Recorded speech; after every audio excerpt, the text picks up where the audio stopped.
Hey fam, hope everybody's doing all right. Summer is upon us. Sometimes it doesn't matter; it's an all-year thing. But there's probably more social events, that we'll be invited to or be attending. If they're adult social events, there's usually some alcoholic beverages involved. Totally up to individual as far as do you partake? Do you like to drink or not drink? However, this is geared more towards those of us that have some kind of fitness goal, watching our nutrition or diet, that kind of thing, but still want to partake whenever we go to these social events. So just wanted to cover real quick, like how do you track alcohol? Because it's kind of misleading, because a lot of the popular drinks and things that you see, they might advertise 2.4 carbohydrates, but you'll notice that the calories are maybe 100 calories, and you're like, well, 2.5 carbs is not 100 calories. What gives?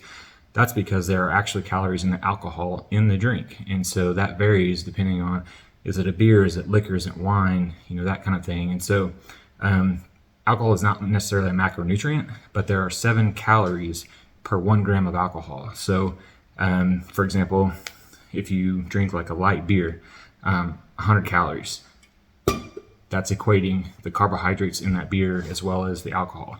5 ounces of wine, it's not a lot. 5 ounces of wine is, again, approximately about 100 calories. If you are more of a hard liquor person, 100 calories is about a shot, so about 1.5 ounces. But how do you track that if you're tracking macros as part of your diet plan?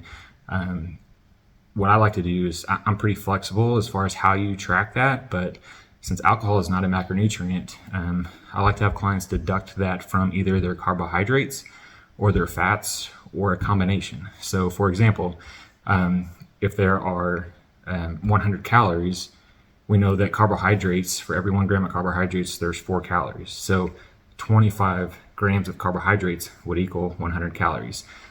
For fats, there are 9 calories per 1 gram, so it's more calorically dense.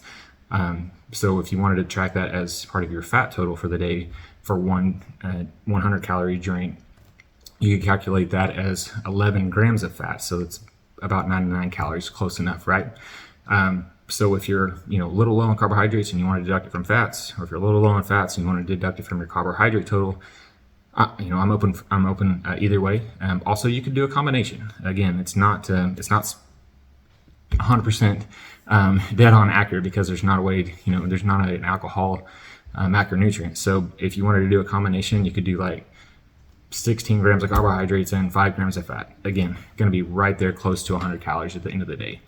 I don't think it's a big issue if you choose to drink or not drink. 1 to 2, maybe a third drink on a given day.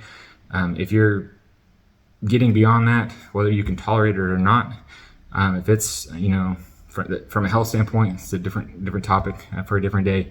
But if it's affecting your training, if you're drowsy and you're tired and you feel lethargic the next day, probably not a good idea to have more than 2 or 3 drinks.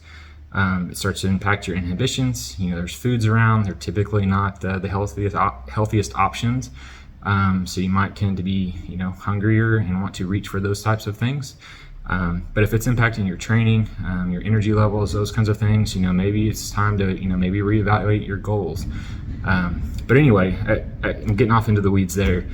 Just wanted to go over a highlight of how you could track alcohol if you do decide to partake. So anyway, that's all I have for now. If you guys have any other questions, please feel free to send those my way. I'm happy to answer those, email, online, or create a video if necessary. So hope everybody has a great summer. You're staying safe. Stay strong.